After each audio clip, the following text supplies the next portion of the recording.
গণভোট কবে অনুষ্ঠিত হবে এবং এর বিষয়বস্তু কি হবে এসব প্রশ্নে রাজনৈতিক দলগুলোর মধ্যে যে মতভেদ দেখা দিয়েছে সেজন্য সভায় উদ্বেগ প্রকাশ করা হয়। উপদেষ্টা পরিষদের সভায় ঐক্যমত কমিশনের প্রস্তাবিত জুলাই জাতীয় সনদ সংবিধান সংস্কার আদেশ চূড়ান্তকরণ এবং এতে উল্লেখিত গণভোট আয়োজন ও গণভোটের বিষয়বস্তু নিয়ে আলোচনা করা হয়। সভায় লক্ষ্য করা হয় যে ঐক্যমত কমিশনে দীর্ঘদিন আলোচনার পরও কয়েকটি সংস্কারের সুপারিশ বিষয়ে ভিন্নমত রয়েছে। এছাড়া গণভোট কবে অনুষ্ঠিত হবে এবং এর বিষয়বস্তু কি হবে এসব প্রশ্নে রাজনৈতিক দলগুলোর মধ্যে যে মতভেদ দেখা দিয়েছে সেজন্য সভায় উদ্বেগ প্রকাশ করা হয়।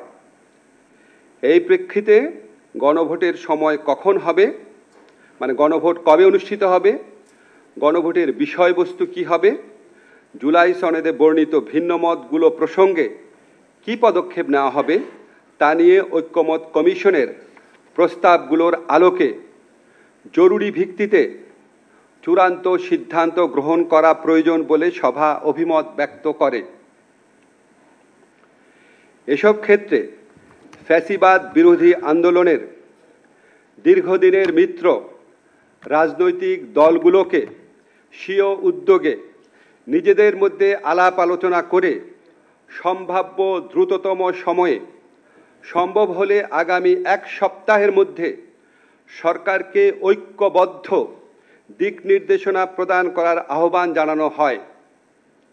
এমন নির্দেশনা পেলে সরকারের পক্ষে সিদ্ধান্ত গ্রহণ অনেক সহজ হবে। বর্তমান পরিস্থিতিতে কালক্ষেপণের যে কোনো সুযোগ নাই সেটাও আমাদের সবার বিবেচনায় রাখা প্রয়োজন। উপদেষ্টা পরিষদের সভায় 2026 সালের ফেব্রুয়ারির প্রথমার্ধে আগামী সংসদ নির্বাচন অনুষ্ঠানের বিষয়ে সরকারের সংকল্প পুনর্ব্যক্ত করা হয়।